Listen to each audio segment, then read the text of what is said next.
Bienvenidos y bienvenidas a nuestras conversaciones con psicoanálisis.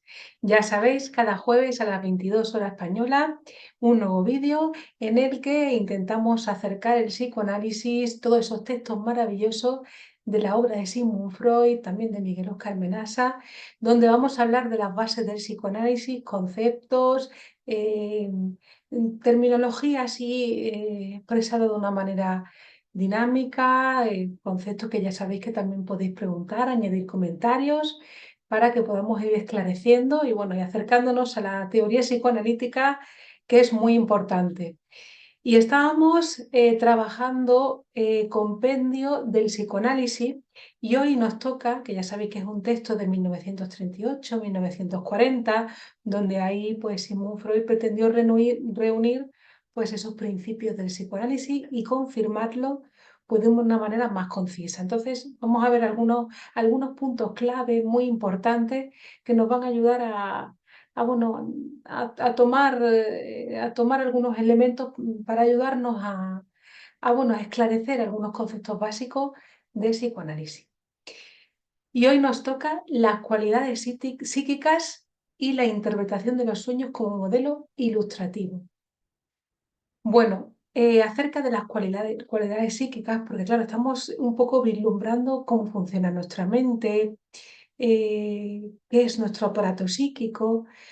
Y en este tema es muy importante porque ahí ya vimos en la clase anterior cómo describimos pues cómo era la estructura del aparato psíquico, ¿no? Que ya dijimos que era como una especie de microscopio, que no tenemos que quedarnos con esa cuestión fisiológica o biológica que se pretendía buscar una localización tanto cerebral como neuronal, sino que tenemos que tener en cuenta que el psicoanálisis viene a traernos el concepto de inconsciente, viene a decirnos que estamos atravesados por el lenguaje, que es también lo que nos diferencia del reino animal, y que nos vamos a regir por unas leyes diferentes a las de la biología, que hay cosas que no se comprendían antes de la llegada de la producción del psicoanálisis, ¿no?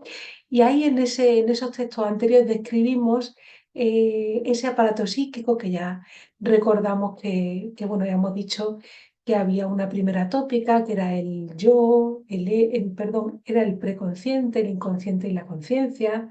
Luego hay una segunda tópica que habla del ello, del yo y del superyo, ¿no? De esa complejidad que va a haber en nuestro psiquismo y que ahí van a haber unas fuerzas, unos mecanismos psíquicos y digamos que se rige por un cierto tipo de leyes que no son las leyes de la razón y que ahí nos vamos a centrar en cómo va a funcionar nuestro aparato psíquico conforme a esa descripción que hacemos de él. Os voy a poner una diapositiva para que veamos un poco y retengamos en esa imagen visual ciertos conceptos. Vamos a ver aquí. Os la comparto para que ahí lo tengamos un poquito más visual y podamos comprenderlos un poquito mejor. Entonces, si nos preguntamos qué es lo característico de lo psíquico, pues claro, también hay que tener en cuenta que hay quien cree que lo psíquico es la conciencia, es lo que vemos, lo que percibimos, lo que sentimos, ¿no? Cuidado, porque eso es un error, ¿no? Dejarse guiar por lo que uno ve, por lo que uno siente, nos engañamos, vamos. Y claro, y nos dice en el texto, ¿no? Que muchas personas, incluso psicólogas o no, pues intentar ni aceptar como que la conciencia es lo único psíquico que nos sostiene, y no es así. La conciencia es un órgano de percepción, esto que no se nos olvide. Entonces, es como, claro, es como si solamente tuviéramos que basarnos en lo que sentimos, en lo que percibimos, en nuestros actos de voluntad, en el comportamiento y no. Eso es lo que se ve, la percepción, ¿no? Pero luego hay una serie de leyes, ¿no? Y que vamos a ver que hay algo que nos sobredetermina, ese desconocido que soy, pero que desconozco al haber ser, ¿no? Existen también procesos físicos o somáticos que tienen que ver con lo psíquico, ¿no? Lo vemos, por ejemplo, también en las somatizaciones, Es decir, que está interrelacionado en la psicosomática, también en la estructura histérica, ¿no? Que a veces vemos cómo no se rigen por las leyes de la biología. Entonces vemos que hay otra categoría diferente de los procesos conscientes, es decir, que nuestro cuerpo va a hacer escenarios de lo psíquico, va a haber unas leyes diferentes de la biología y ahí nos va a explicar que el sustento es esa complejidad psíquica que hay en nosotros y que hay unas leyes que van a producir en ese escenario del cuerpo también conflictos que hay en la persona, ¿no? Entonces, lo que el psicoanálisis postula es que lo esencialmente psíquico son esos supuestos procesos eh, que están relacionados con lo somático, ¿no? Eso que señalábamos, y que claro que es insuficiente esa concepción corriente que se le da a lo psíquico como que está basado, como que somos conciencia, el yo, que lo puedes controlar todo, que somos conciencia, en lo que vemos y lo que sentimos en lo verdadero, y no. Eso lo desechamos porque ya vamos a ver que estamos sobredeterminados, regidos por nuestro inconsciente. Claro, y el hecho de incluir de que hay algo de nosotros que desconocemos, ya lo han hablado otros autores, ¿no? Schopenhauer, por ejemplo, había otros autores que hablaban de algo inconsciente, pero hablaban del inconsciente como si estuviera debajo de la conciencia. Pero ya el psicoanálisis le da como una entidad distinta, ¿no? Nos dice que es independiente de la conciencia, que es un plano distinto, ¿no? No es nada que tengamos que buscar dentro de, ¿no? No es algo subconsciente, como también se puede llegar a confundir, como que es latente, como que está debajo de. No es algo que se produce a través de esta ciencia que es el psicoanálisis, que incluso lo inconsciente es la interpretación psicoanalítica. Em, entonces, los procesos que muchas veces se ocupa claro, el psicoanálisis son, no se conocen, ¿no? Como podemos hablar también, por ejemplo, de la química de la física, ¿no? Tú ves la reacción, pero realmente tiene que venir la teoría para dar cuenta de cuáles son los mecanismos implicados en esa fórmula, etcétera, ¿no? Pues esto un poco igual, ¿no? Uno ve la reacción, pero luego hay que estudiar cuál es el trabajo, cuál es todo el proceso que ha llevado a convertir una sustancia en un elemento tal y qué elementos y qué mecanismos están implicados. Pues igual ocurre con lo psíquico, ¿no? Y el concepto que toma el psicoanálisis es el concepto de inconsciente, que no es algo que sea tangible, que uno pueda tocar, pero es como todos los conceptos. En física, en química, ¿no? La matemática, el número natural, vemos que no es algo que uno se vaya a poder ir a pasear, por ejemplo, con el número 4, ¿no? Pues esto igual, ¿no? El inconsciente es un concepto teórico. Y el psicoanálisis es una ciencia porque tiene un objeto de estudio que es el inconsciente. Entonces es posible establecer las leyes a las cuales obedecen y establecer esas relaciones en los sistemas y las dependencias que acontecen en esto que vemos también en la diapositiva, ¿no? Que comentábamos que era el yo, el ello, el superyo, el consciente, el preconsciente y la conciencia, ¿no? Va a haber una, una dinámica entre esos sistemas que conforman nuestro yo. Y claro, toda ciencia tenemos que pensar que tiene un recorrido y que no debe extrañarnos que conceptos básicos pues a veces permanezcan un poco indeterminados, ¿no? Como en otras ciencias antiguas que por ejemplo hablaban de la masa, la gravitación, la fuerza, ¿no? Pues aquí estamos señalando algunos conceptos como la libido, que ya lo habíamos visto en la clase anterior, ¿no? Y ciertos conceptos que vamos a ir ahondando más conforme vayamos trabajando en estos encuentros. Claro, es interesante también porque, claro, toda ciencia va a reposar va a tomar como instrumento, pues claro, a través de las observaciones, de la experiencia, que es nuestro aparato psíquico el que va a mediar un poco, ¿no? en tomar esos datos, esas verificaciones. Y claro, lo interesante del psicoanálisis es que además precisamente tiene como objeto de estudio ese aparato psíquico que es el que nosotros utilizamos para observar, para detallar las investigaciones, ¿no? Y claro, es interesante esa cuestión, ¿no? Que reposamos en nuestro aparato psíquico, pero vamos a ver cómo eso, como nuestros sentidos nos engañan, ¿no? Entonces, las cualidades psíquicas, cuando hablamos de cualidades psíquicas, nos vamos a referir, esas cualidades van a tener que ver con lo consciente, con lo inconsciente y lo preconsciente. Entonces, en ese inconsciente va a haber una división. Algunos procesos van a ser conscientes, por ejemplo, hay cosas que uno no tiene en la mente, pero va a su almacén de recuerdos, por así decirlo, y se acuerda de ello, ¿no? Lo que pasa que, claro, que nuestro sistema de memoria, si lo vemos, hay un texto también que se llama El Blog Maravilloso, ¿no? Que nos habla de cómo funciona nuestra memoria, ¿no?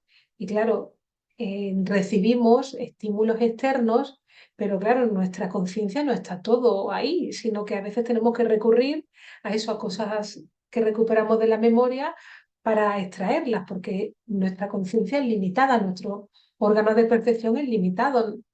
Hay cosas que incluso se vienen desde el exterior, pero ni siquiera nos damos cuenta y que pasan a ese almacén que es el inconsciente. Porque es que, claro, la conciencia es fugaz, ¿no? Que percibe en un instante, ¿no? Uno no recuerda ciertas cosas hasta que no las asocia con otra o no las recupera en el momento adecuado. Entonces, ese estado es el que llamamos inconsciente. El que almacena de alguna manera y establece asociaciones y no se acuerda uno de eso, ¿no? Hay elementos inconscientes que uno no puede traer a la conciencia, ¿no? Lo inconsciente se produce por interpretación, pero esto que estamos hablando de algo que uno recupera de la memoria, ¿no? De que uno se acuerda de algo, a eso le llamamos preconsciente y está pues simbolizado a través de las palabras, ¿no? Y ahí es cómo podemos acceder y es accesible a la conciencia. Uno no se acuerda ahora de algo, pero está estudiando, se le viene a la mente algo y eso tiene que ver con lo que hemos almacenado, ¿no? Y es recuperable, ¿no? Es decir, que va a haber esas tres instancias. La conciencia, el inconsciente y el preconsciente. Que el inconsciente no se puede hacer consciente. Y el preconsciente sí se puede hacer consciente. ¿Vale? Eh, Hay otros procesos que no aparecen en la conciencia, sino que es preciso como inferirlos, adivinarlos y traducirlos a la expresión consciente. Claro, esa es la interpretación psicoanalítica, es lo que te va a producir el inconsciente de la persona. Y eso es algo que se produce a través de un trabajo de interpretación-construcción. Por eso digo, no es algo que esté en el fondo hay algo oculto en nosotros, sino que se va a producir la interpretación psicoanalítica, es la producción del inconsciente de esa persona, que tiene que ver con nuestros deseos reprimidos. Nuestros deseos reprimidos, por esa elaboración, ese trabajo que realizamos por esos mecanismos psíquicos, va a aparecer un producto en nuestra realidad, que pueden ser los síntomas, los sueños, los lapsus, los olvidos. Son satisfacciones sustitutivas, ¿no? Y son como realizaciones de deseos, ¿vale? Por eso es tan importante el psicoanálisis, porque nos indica que procesos normales, también como los chistes, ¿no? También esos lapsos, esos olvidos, son productos del inconsciente y su raíz, digamos, su fuerza, su motor, tiene que ver con un deseo inconsciente reprimido, ¿vale?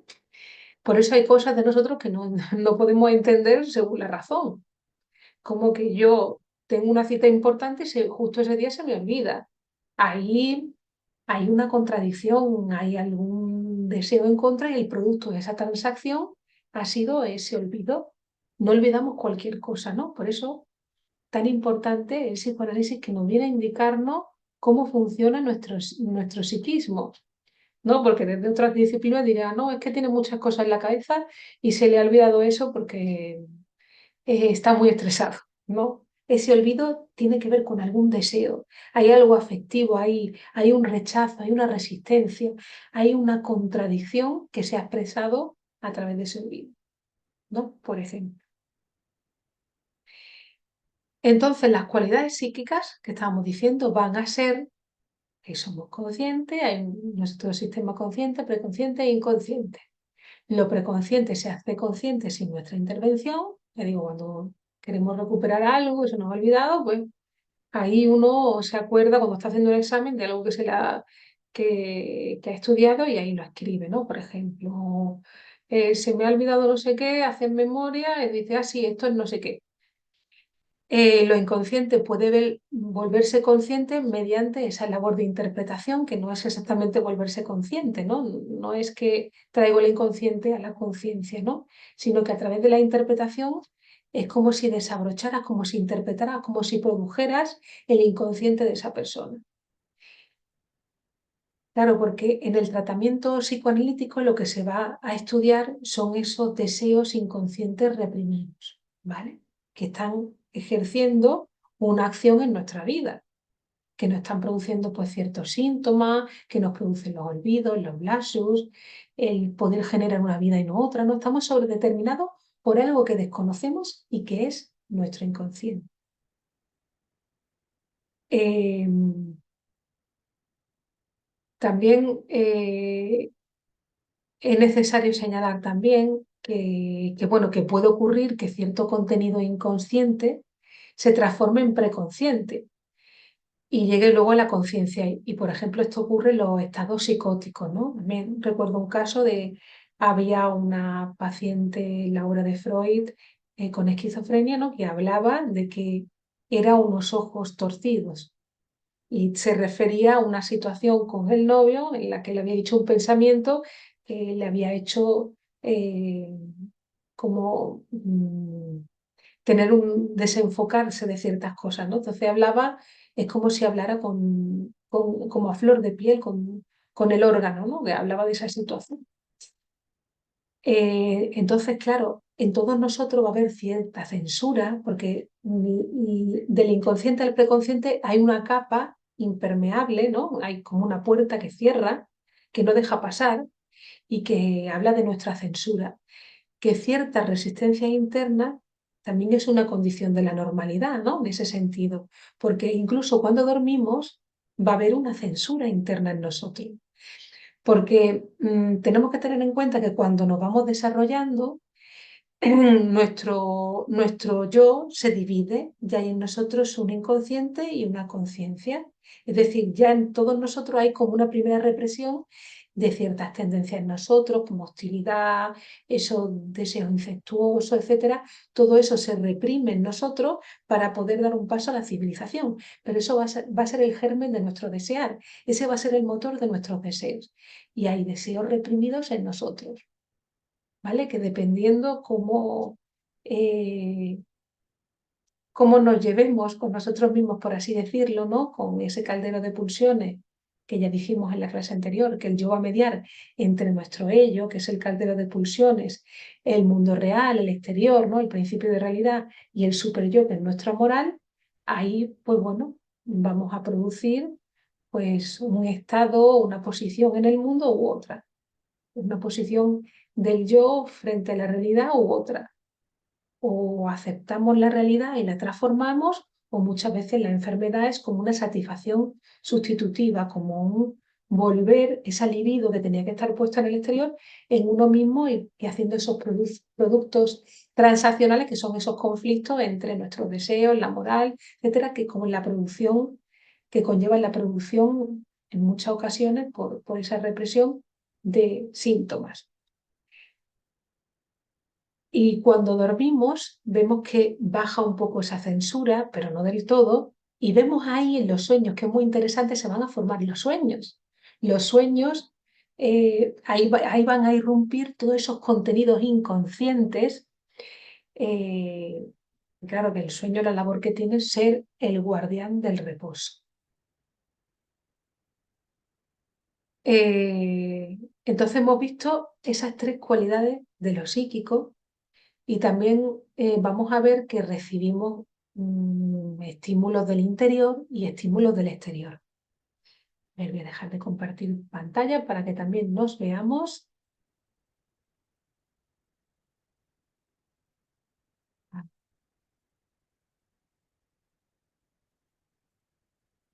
sí, vamos a ver. Aquí, ya estamos aquí otra vez. Bueno, habíamos dicho eso, esas son las tres cualidades de lo psíquico.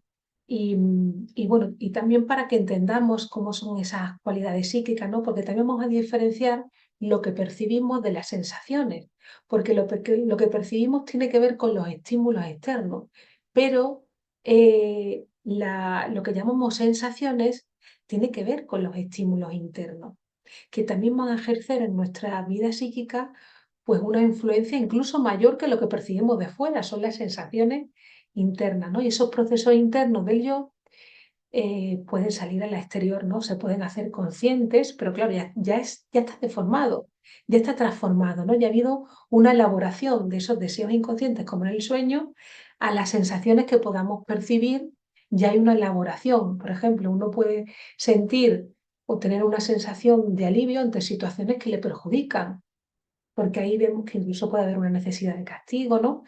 Por eso digo que eso, hay una complejidad en nosotros bastante importante, ¿no? Em, y claro, el lenguaje va a ser el que nos va a conectar esos contenidos del yo.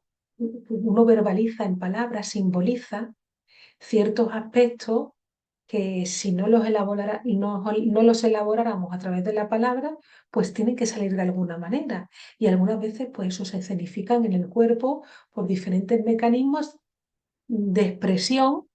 Va a haber síntomas, puede haber enfermedades, o también no tiene por qué, ¿no? También uno puede expresar a través del arte, la cultura, la investigación, el amor, ¿no? Ahí es donde también puede aparecer pues esos deseos inconscientes donde van a ser materia prima para elaborarlo. Lo mismo que no es lo mismo un producto u otro. Entonces, la percepción que tenemos de las cosas, ¿no? Tenemos que tener en cuenta cuando hablamos de esas sensaciones, de las percepciones, tenemos que tener en cuenta también la cuestión de las fantasías, ¿no? Porque las fantasías va a ser como una elaboración es como si recurrimos a esa identidad de percepción, a cosas que tenemos almacenadas en la memoria, y es como si alucinatoriamente realizáramos un deseo, ¿no? Y lo vemos también en los sueños. Los sueños también son como alucinaciones. Claro, la fantasía también es como cuando un deseo está insatisfecho, como uno elabora ciertas escenas, etcétera, en su mente, ¿no? Y claro, tiene que haber un mecanismo que nos haga discernir la realidad, ¿no? Porque si no podemos confundir la fantasía o, bueno, la alucinación o el sueño con la realidad. Claro, esa es la cuestión, que hay un principio de realidad que nos va a hacer discernir lo que es la fantasía. No es lo mismo si tengo hambre fantasear que estoy comiendo en un banquete, etcétera, que realizar el acto de comer, ¿no? Si no me quedo en la alucinación, es una cosa momentánea que me puede hacer engañar mi mente en determinada manera, ¿no? Pero luego sigo teniendo hambre y necesito llegar a la acción para comer, ¿no? Entonces, claro, vemos que la percepción o las sensaciones no equivalen a la realidad y luego hay que hacer un trabajo para eso, ¿no? El interior del yo eh, vemos que comprende pues esos procesos intelectuales bueno, que luego van, eh, digamos que van simbolizados a través de la palabra, ¿no? A través de la palabra que uno puede expresar y puede simbolizar todos esos procesos intelectuales. Em, y ahí vemos que está unido al preconsciente y luego a la conciencia. Pero en el ello, la única cualidad que hay es la inconsciente.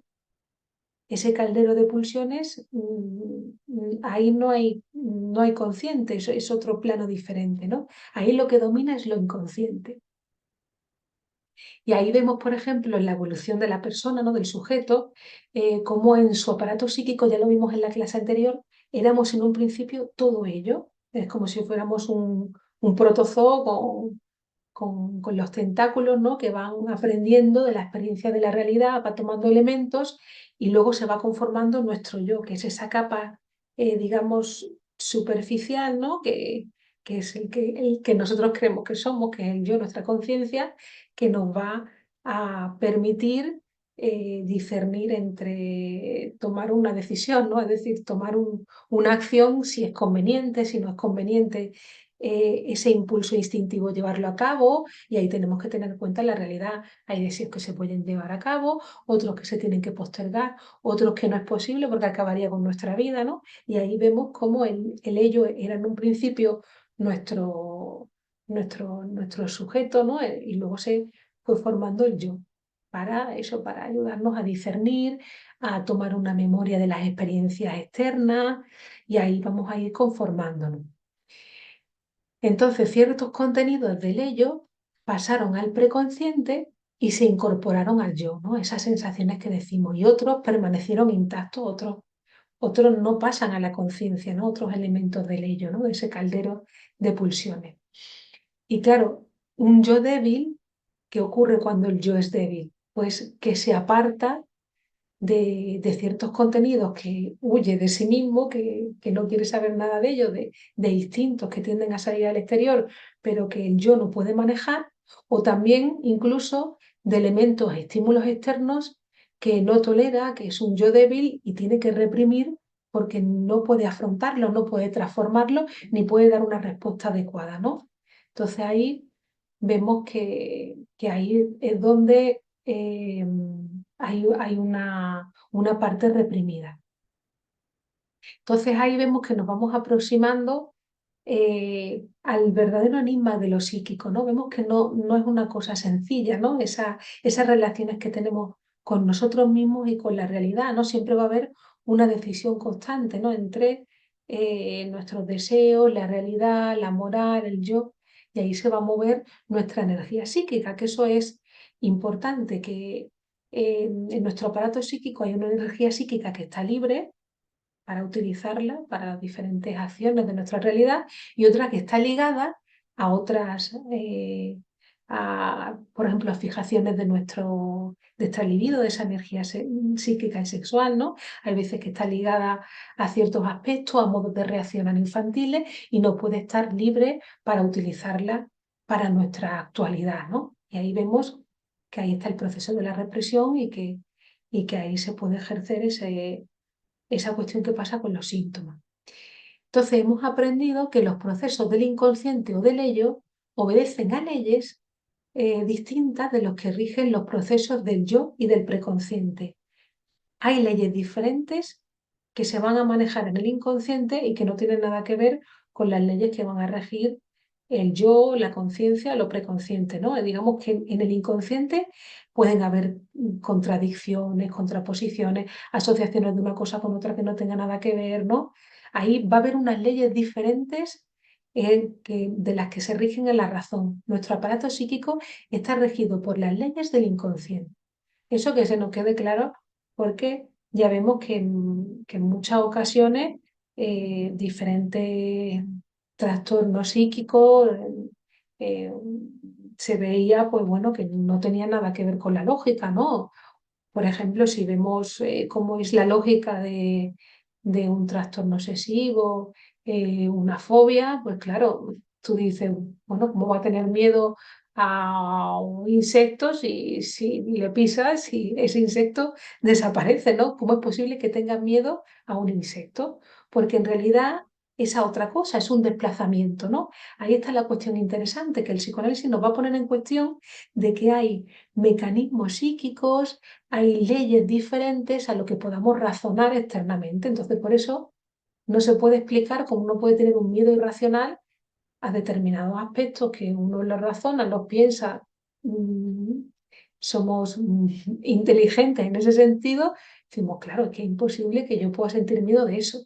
Pero es que el psicoanálisis nos va a decir que hay otra realidad psíquica, y que esa representación que cogemos, por ejemplo, como el miedo a determinado insecto, no es al insecto en sí, sino que hay un desplazamiento, una deformación, hay una lógica inconsciente, son mecanismos que van a poner en juego lo que vamos a ver en la conciencia.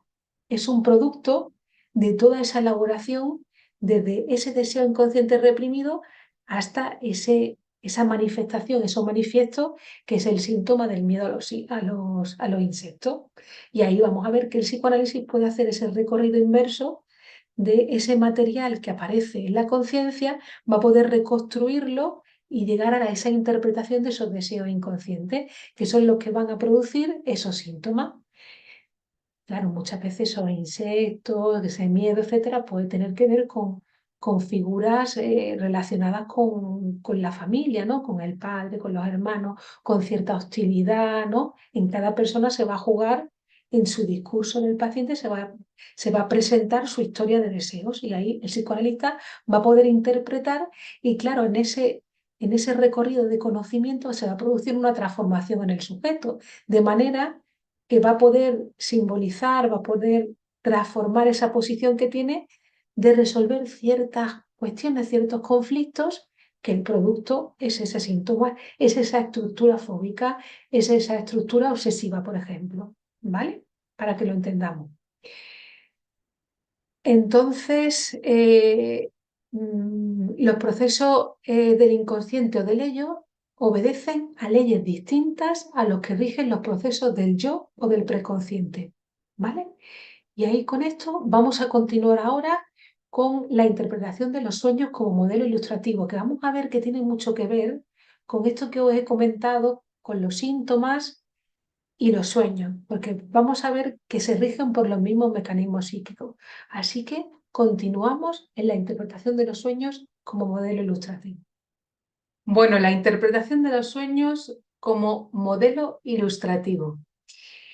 Esta parte es muy interesante porque nos va a corroborar todo esto que hemos hablado de las cualidades psíquicas, nos va a mostrar también cómo funciona nuestra mente, cómo es ese juego de fuerzas entre ese deseo inconsciente, la conciencia y cómo en los sueños se va a manifestar. Pues claro, lo importante de esto es que en el sueño, como la censura baja, todas las pulsiones que vienen del ello, todos esos deseos inconscientes, reprimidos, van a tender a manifestarse. Y claro, es importante porque los sueños se utilizan, Freud lo utiliza, ¿no? Escribe la interpretación de los sueños para mostrar cómo todo lo que estaba estudiando con sus pacientes lo puede extrapolar, lo puede incluir en las personas normales, entre comillas, sin ninguna patología. Es como que generaliza todo lo que estaba descubriendo para indicarnos cómo funciona nuestro psiquismo, que tanto sanos como enfermos tienen los mismos mecanismos psíquicos. Y claro, esto es una puerta abierta al concepto de salud, al concepto de transformación de ciertas estructuras que antes del psicoanálisis no se entendían. Y se llamaba loco a cualquier cosa que no se entendía y como que venía de nacimiento, como que no se podía transformar. Y vemos a través de esta cuestión tan importante de cómo nos descubren los mecanismos psíquicos que es posible transformar esas estructuras psíquicas. ¿Vale? Entonces, claro, vemos que el sueño, pues si estamos viendo la interpretación de los sueños como modelo ilustrativo, vemos que los sueños pues, pueden ser absurdos, ilógicos, son irracionales, ¿no? Incomprensibles muchas veces, o a veces los que se comprenden, eh, bueno, quieren decir otras cosas, ¿no? Sus contenidos incluso pueden contradecir la realidad, y claro, vernos incluso, dices de esto como demente, ¿no? Como algo como alucinatorio, claro, porque en realidad es como si, como si cuando soñamos son como alucinaciones, ¿no? Porque los sueños son como imágenes y es como un demente, un loco, entre comillas, cuando tiene alucinaciones, ¿no? Es que incluso el mismo mecanismo del sueño es el mecanismo del delirio, ¿no? Que son los mismos mecanismos psíquicos, pero digamos que en un delirio pues es la misma forma, ¿no? Se utilizan los mismos desplazamientos, condensación, elaboración secundaria, es decir, es el mismo producto. Es diferente producto, pero son los mismos mecanismos psíquicos, ¿vale? Además, una alucinación de un sueño tampoco hay mucha diferencia, ¿no? Lo que pasa es que es en un estado cuando uno está durmiendo y otro cuando uno está despierto, ¿no? Y claro, lo que recordamos del sueño tenemos que tener en cuenta que después de la interpretación psicoanalítica, el sueño va a ser una realización de deseos, pero deseos inconscientes reprimidos. Pero una cosa es lo que decimos del sueño, que esa es la fachada, es decir, cuando uno se despierta, lo que cuenta del sueño es el sueño manifiesto. Luego, si uno va asociando en su sesión de psicoanálisis, va apareciendo otros elementos, que es el sueño latente, que es mucho más amplio, ¿no? Donde uno va asociando ideas, se le van ocurriendo cosas que que vemos que son mucho más ricas, ¿no? Que enriquecen mucho más a esa simple frase que uno se acuerda cuando despertó, que he soñado, que venía alguien a perseguirme con un hacha, ¿no? Pues luego va asociando, va diciendo todo lo que se le ocurra y consigue mucho más material, ¿no? Entonces hay que distinguir lo que es el sueño manifiesto, lo que uno dice, y el sueño latente, que son todas esas ideas asociadas que a uno se le van ocurriendo cuando va expresando acerca del sueño en su sesión de psicoanálisis, en este caso, ¿no? Entonces lo que recordamos del sueño es una fachada y bueno, lo que va desde desde esas ideas latentes a lo manifiesto, a lo que decimos del sueño, ahí ha habido un trabajo que es la elaboración onírica, pero el psicoanálisis lo que se va a encargar de estudiar es desde el deseo inconsciente, que es el motor del sueño, a las ideas manifiestas, perdón, a las ideas latentes. Ese es el pasaje que el psicoanálisis va a estudiar. ¿Por qué? Porque el motor del sueño siempre va a ser un impulso, un instinto, las pulsiones reprimidas, ¿no? Que se van a transformar y se van a deformar para que aparezcan como una realización de deseos. Pero son deseos inconscientes reprimidos, de que la persona no sabe nada de ellos. Por eso se tienen que deformar, porque en todos nosotros hay una censura. Entonces nos dice que que claro, que se produce esa deformación porque la conciencia no se tiene que enterar de nada de nuestros deseos reprimidos, ¿no? No es esa la función del sueño. El sueño lo que hace es preservar que descansemos, es el guardián del reposo. Entonces, hay un trabajo del sueño, una transformación de esos deseos reprimidos, porque hemos dicho antes que una de las cualidades o características es que lo inconsciente no se puede hacer consciente, sino que hay un trabajo de deformación para que la conciencia no sepa de ello, ¿no? Y esas es las transformaciones que se hacen en esa deformación onírica o trabajo del sueño, que a través de la interpretación psicoanalítica se puede construir, se puede interpretar los sueños y que tiene que ver con la vida del paciente, con sus deseos reprimidos, ¿no? Pero hay que hacer un trabajo para interpretarlo, ¿no? Entonces hay dos motivos de la formación del sueño, si lo vemos así, ¿no? Siempre va a ser la expresión de un deseo inconsciente reprimido o un impulso instintivo, y ya digo que está reprimido, y también coge elementos de la vida cotidiana, ¿no? El material que utiliza el sueño va a ser pues el material de nuestra vida despierta, cosas que nos han pasado durante el día o elementos incluso de la infancia, ¿no? Va a coger materiales para utilizarlos en su película, por así decirlo, ¿no? Eh, y claro, ¿qué pasa? Que hay sueños que nos dicen que proceden del ello y otros del yo. Pero ahí se refiere al material que toma, ¿no? Pues en todos nosotros pasa que puede haber preocupaciones, puede haber eh, situaciones diurnas, ¿no? Elementos de nuestra vida que nos vayan pasando y que se utilicen.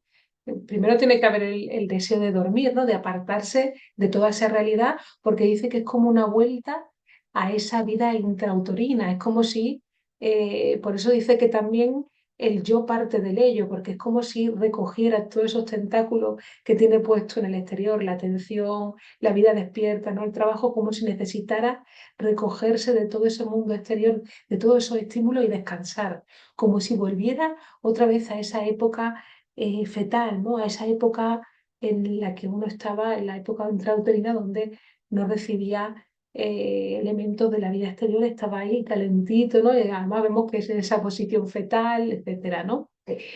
Em, Claro, rompe todas sus relaciones con el mundo exterior para descansar. Es como que incluso vemos que la motilidad está muy limitada, a no ser que veamos, digamos, elementos como puede pasar con como el sonambulismo, ¿no? Que la persona se despierta y realiza una serie de acciones de manera autómata, pero normalmente la motilidad está cerrada, ¿no? La persona sueña, pero no accede al movimiento mecánico, ¿no? A no ser que sea el sonambulismo, pero no hay que temer, ¿no? Porque una persona no hace algo que no esté fuera de su moral, ¿no? Digamos que hay una exacerbación de sus deseos inconscientes, ¿no? Donde baja un poco la censura y ahí aparece también ese acceso a la motilidad. Pero normalmente, pues uno no, para poder descansar, ¿no? Se cierra también, nuestro aparato psíquico cierra ese acceso a la conciencia a la acción para, para preservarnos de ese descanso, ¿no?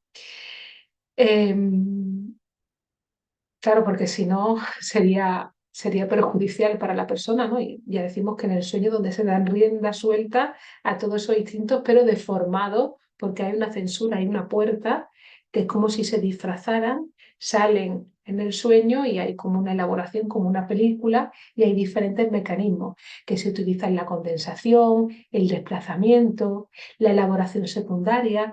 La elaboración secundaria es como si tirarase un mosaico al suelo, un montón de piedras, y le intentas dar un sentido, ¿no?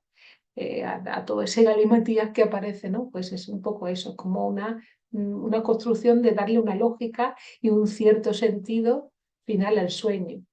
Luego también está la elaboración en imágenes, lo que utilizan son las imágenes o frases, ¿no? Que son reflejos de cosas que ha escuchado uno en el día o en épocas anteriores.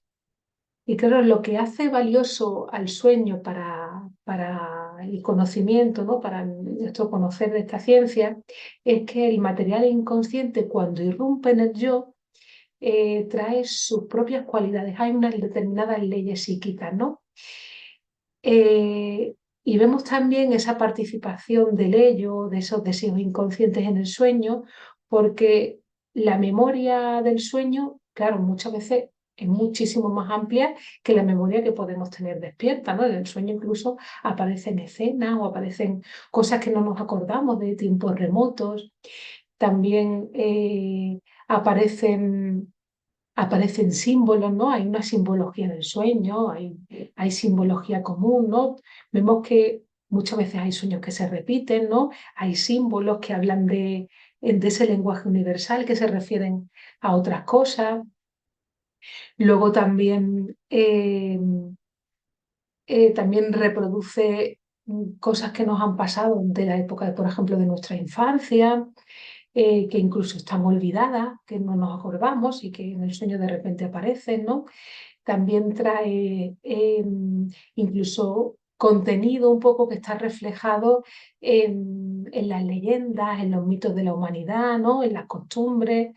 Es como si en el sueño también se hablara de esa prehistoria humana, de elementos que hay en común en todas las personas. Por eso también tiene el carácter tan enigmático, ¿no? Entonces, el sueño lo que va a hacer es elaborar, hay un trabajo en el sueño de ese deseo inconsciente para transformarlo en toda esa película que va a ser como una realización de deseo. Si lo comparamos a una cuestión de cómo los deseos inconscientes llegan a transformarse, a deformarse, para formar, aceptar esas leyes, entre comillas, de ese contenido preconsciente, ¿no? De cómo llega nuestra conciencia, por un ejemplo muy interesante, que es como si hay conquistadores extranjeros, que en este caso serían los deseos inconscientes, y que no van a gobernar el país que conquistan, es decir, el preconsciente, ¿no? La conciencia, con las leyes que se rigen en él. En ellos se rigen por las leyes del inconsciente. Pero vemos que cuando llegan al yo o a la conciencia preconsciencia, va a tener que amoldarse a las leyes de la razón, ¿no? Entonces ahí vemos que en ese símil, pues claro, los que vienen a conquistar de fuera no van a regirse por las leyes que estaban antes, sino que se rigen por sus propias leyes. Y ahí vemos cómo tiene que acontecer ese trabajo del sueño, que es el resultado de esa transacción entre las dos partes, es decir, entre las leyes del inconsciente y entre las de la conciencia, ¿no? Ahí vemos en ese símil cómo transcurren todos esos mecanismos psíquicos. También vemos que los procesos inconscientes tienen unas leyes y claro, eso hace que el sueño sea tan enigmático, ¿no? Tan absurdo a veces y que vemos eso, que hay diferentes mecanismos que por una parte condensan varios personajes, por otro desplazan de una idea a otra, eh, por eso le dan ese sentido tan absurdo y que a veces hablamos de un personaje y tiene el cuerpo de una persona y la cara de otra, ¿no? Y vemos también, por ejemplo, que ahí el sueño manifiesto, lo que decimos del sueño es breve y luego hablamos, asociamos ideas y es mucho más amplio, ¿no? Entonces nos van ocurriendo ideas y van enriqueciendo ese sueño que en principio decíamos que recordábamos, ¿no? Em, Claro, a través de esos mecanismos, porque claro, lo que hace la interpretación psicoanalítica, ¿no? Es el trabajo de la escucha del psicoanalista, es que utiliza esos elementos también que trae el paciente, que es ese, le cuenta un sueño, ¿no?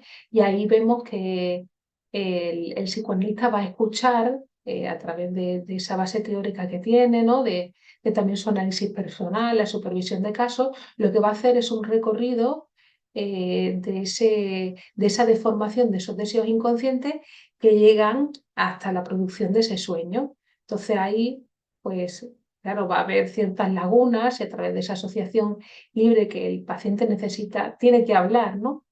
Tiene que hablar, el psicoanalista necesita que el paciente hable porque si no sería como un libro de sueños, ¿no? Uno cree que dice algo y este símbolo significa esto y esto es lo otro, ¿no? Una misma palabra puede significar una cosa para uno y otro para otro.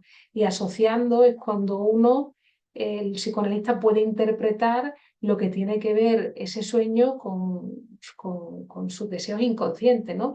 Va a hacer como un trabajo de construcción, de interpretación-construcción de todos esos elementos que han disfrazado sus deseos inconscientes para producir el sueño que dice que ha soñado, ¿no? Y ahí vemos bueno, que se va a producir esa labor de interpretación y claro, se va a producir la interpretación de lo que significa ese sueño y a lo mejor no exactamente en ese día, ¿no? Por así decirlo, sino que va a tener que ver con la historia del paciente, de los padecimientos que tiene, ¿no?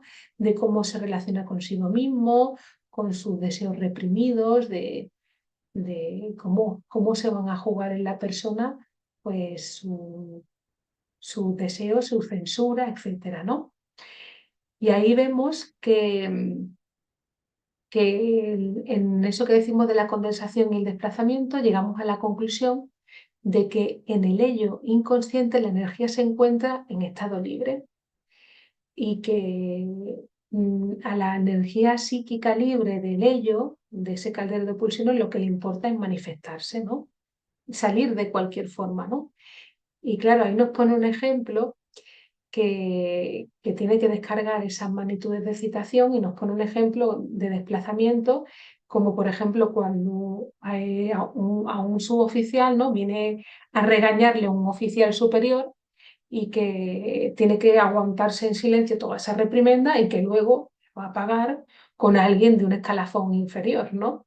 Que ahí es donde va a soltar todo eso que tiene acumulado, ¿no? Ese es el desplazamiento del acento psíquico, ¿no? Vemos también que en la vida cotidiana, ¿no? En ese desplazamiento de energía pasa también en nuestra vida cotidiana, ¿no? Y que eso va a ocurrir también en la sintomatología, en que muchas veces, pues claro, esa energía tiene que ser sacada de alguna manera y a veces la desplazamos en lugares donde no corresponden o donde no tiene explicación por qué aparece de repente un ataque de ansiedad ante una situación que, que lógicamente o aparentemente no tiene por qué. ¿Por qué tienen miedo a los espacios en público? ¿Por qué le aparece un ataque de angustia? Pues no tiene tanto que ver con esos espacios abiertos, sino que eso asociativamente tiene que ver con otras cosas, con conflictos que hay en la persona que se escenifican, se posan en esa escena, pero no podemos explicar qué es porque tiene miedo a los espacios abiertos, es lo que aparece, pero luego tiene que haber un trabajo de interpretación de que tiene que ver con otras cuestiones, que tiene que ver con sus deseos inconscientes reprimidos, que esa energía se desplaza en esa escena. Por eso es tan importante el psicoanálisis para ayudarnos a entender y a transformar aspectos de los síntomas, de las estructuras clínicas, que sin esa escucha psicoanalítica, pues sería imposible que pudiéramos saber de ellos, ¿no? Es que incluso claro, nos dice que las reglas, que el estudio de los sueños nos ha enseñado que las reglas de la lógica no rigen en el inconsciente, ¿no? Y ahí nos va a poner ejemplo muy interesante que siempre puede haber tendencias opuestas, y que incluso nos va a decir que puede haber contradicciones en el inconsciente, ¿no? Y que, por ejemplo, esto lo vemos cuando vemos el origen etimológico de una palabra, ¿no? Vemos que muchas veces en el latín hay palabras que significaban lo mismo, o sea, significaban lo contrario y en la misma raíz, ¿no? Eran como contradictorias y nos pone el ejemplo de la palabra latina altus, que en sí conllevaba alto y bajo. Entonces, dependiendo a qué estuviera asociada esa palabra, pues significaba alto, significaba bajo, pero es que nuestro inconsciente también funciona de la misma manera. Y nosotros también, en esa asociación libre, que es la técnica que utiliza el psicoanálisis, cuando vamos asociando, es dejarse llevar, decir todo lo que a uno se le ocurra en voz alta, vemos que una cadena de asociaciones nos lleva a otra, nos lleva a otra, y ahí se puede producir la interpretación de eso, porque en todos nosotros hay una censura y lo que se reprime va a estar deformado y transformado en síntomas, lapsus, olvido, etc. Y en el sueño tiene un significado, tiene un porqué y tiene que ver con la realización de un deseo reprimido, pero está deformado ese deseo reprimido. Uno no lo ve en el sueño y tiene que ver con tendencias egoístas, con tendencias hostiles, con deseos reprimidos, ¿no? Y de esto es interesante mm, porque, por ejemplo, hay sueños que nos habla también un poquito más adelante, que nos dice que, por ejemplo, uno puede llegar a soñar, uno puede tener deseos hacia la mujer de su amigo, pero claro, esa mujer está prohibida para uno, no, su moral no permite que desee a esa mujer. Entonces, en el sueño, sueña, por ejemplo, si la mujer de su amigo se llama Lola, pues en el sueño sueña con una persona que se llama Lola y que está, está con esa persona pero no tiene la cara de esa mujer. O incluso otro nombre que está relacionado también por asociación con el otro, pero que no tiene nada que ver con esa mujer. Pero en realidad, claro, es una deformación de esos deseos prohibidos que se ponen en juego en ese sueño, ¿vale? Es decir, que en nuestro sueño nosotros, es como si abrieran la caja de Pandora, ¿no? Van a salir todos esos deseos que ni siquiera nosotros creemos que abrigamos, que tienen que ver con hostilidades, con deseos prohibidos, no con todo lo egoísta que hay en nosotros, en el sueño se va a realizar. Pero claro, también hay una frase de Platón que nos dice, me parece que es Platón, o Aristóteles, creo que es Platón, que dice que el normal sueña lo que el perverso realiza, ¿no? En todos nosotros hay deseos perversos, ¿no? Por eso tenemos que saberlo, que ahí todos abrigamos, todos queremos ser muy buenos, pero abrigamos en nosotros todos esos deseos que están en nosotros, que es como el primitivo, la civilización primitiva y que tenemos que reprimir para poder asociarnos con otros, para poder estar en la civilización, ¿no? Ya hay deseos que tenemos que apartar, ¿no? No se puede apartar, sino que es el germen de nuestro motor, de nuestra vida, pero que no podemos ser envidiosos ni celosos y es como que se deforman, se transforman para que no sepamos nada de nuestros deseos envidiosos, ¿no? Por eso también, por ejemplo, se me ocurre que existe esa creencia en el mal de ojo, ¿no? Uno cree en el mal de ojo por no dar cuenta de su propia envidia, ¿no? Y cree que a uno le han hecho brujería, le han hecho algo, no sé qué, y realmente lo que está hablando es de su propia envidia, que no la tolera, la reprime, ¿no? Y aparece en ese producto en la persona. Eh, entonces, sí, podemos preguntando por qué soñamos, ¿no? Porque el sueño es el guardián del reposo. Tiene que ver el sueño con la satisfacción de un instinto. Claro, hay conflictos, también puede haber conflictos, propósitos que se quieren realizar, que se quieren solucionar en la vida despierta, pero uno tiene que apartar todo eso para poder dormir, ¿no? Incluso hay personas que no pueden con las preocupaciones y eso apartarla de su mente para dormir. Y otras veces la utilizamos como elemento en el sueño y digamos que el trabajo que hace el sueño también es toda esa exigencia de nuestra vida diurna, pues la tiene que limitar y ahí pues es como que la trae al sueño y la elabora, ¿no? La utiliza también como elemento, ¿no? Para, para poder dormir, ¿no? Ejemplo de esto, pues bueno, están por ejemplo los sueños de hambre, los sueños de comodidad, ¿no? Uno tiene una necesidad, ¿no? Tiene hambre y sueña con que está comiéndose un banquete, no sé cuánto, ¿no? O tiene ganas de orinarse y de repente en el sueño, pues sueña como que está orinando, o tiene sed y sueña que está bebiendo un vaso de agua. Eso te puede calmar en un momento determinado para que no despiertes, pero llega un momento en que la necesidad es tan acuciante que uno se tiene que despertar, ¿no? Pero es como que el sueño es como una realización de deseos, y esos son los sueños de comodidad. Pero los deseos tienen más que ver con los deseos reprimidos, esos que no queremos saber nada de ellos, ¿no? Em, es interesante también porque podríamos decir, bueno, y si el sueño es como una realización de deseos, ¿qué pasa con los deseos que, que producen indiferencia o incluso aquellos que son penosos para nosotros, que no se realiza ningún deseo, o otros que nos producen angustia, ¿no? Que son aversivos para nosotros, ¿no? Pues claro, eso tiene una explicación, ¿no? Debemos tener en cuenta que el sueño siempre es el resultado de un conflicto. Es como una transacción que concilia eh, las diferentes partes que hemos dicho, el ello, el yo, el superyo, el inconsciente, consciente, preconsciente, ¿no?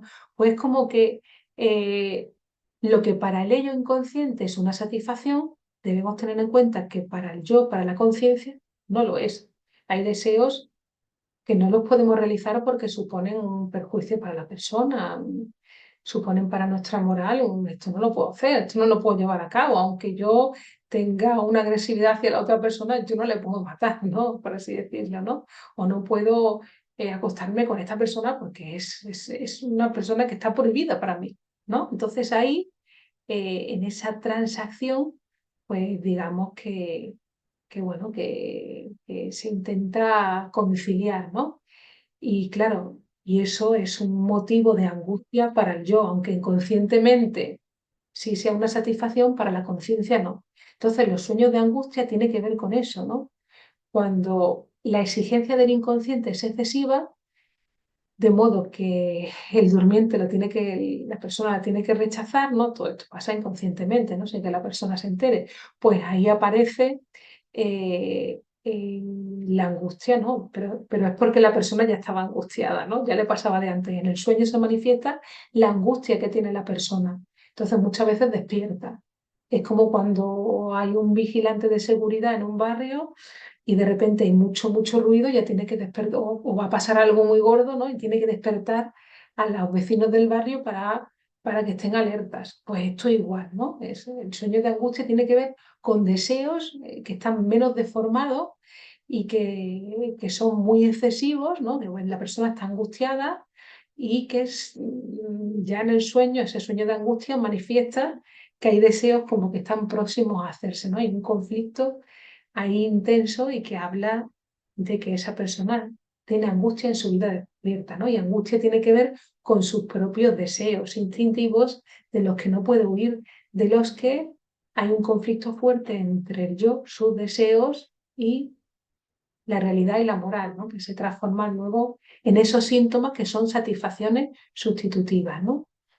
Entonces, por eso acontecen los sueños de angustia, ¿no? Habla de un sujeto angustiado, de que hay deseos inconscientes reprimidos en la persona que están generándole pues un conflicto a la persona, ¿no?